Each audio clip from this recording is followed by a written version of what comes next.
Hey guys, just want to show you how I bolt my armor pieces to leather and or piece of cloth. I use these threaded inserts, heat set thread inserts. They work really good for 3D prints. Basically what they do is they melt into the 3D print and basically lock themselves in there. And I'll show you how to install them.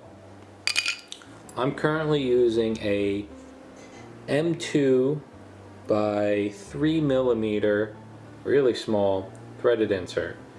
It's got a knurled surface, so it bites into the plastic and performs really well. So the way it works is I take my soldering iron. This slides right on the tip of the soldering iron. I recommend using tweezers because this stuff gets really hot and you will burn yourself. As that heats up, you take your piece and basically once that's heated up, you slide that right into the hole like so.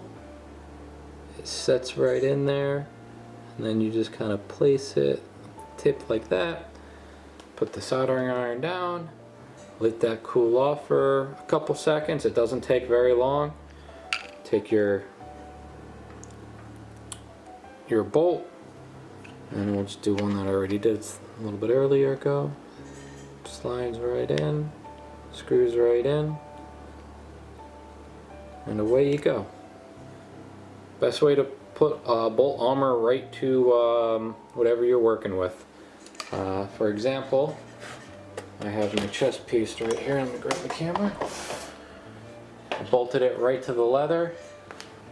So it gives a little bit of mobility and it can pack really nicely. I plan on painting the leather black to give it that depth. I also did make a spacer that fits right in there so you can line it up perfect. I recommend putting that spacer in there, kind of holding everything together with some tape.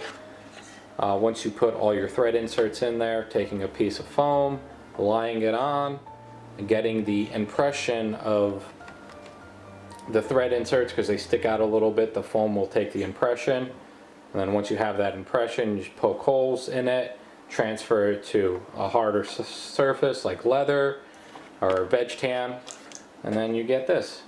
So pretty easy, pretty straightforward. Thanks for watching, guys. Hopefully this helped out. Thanks. Bye bye.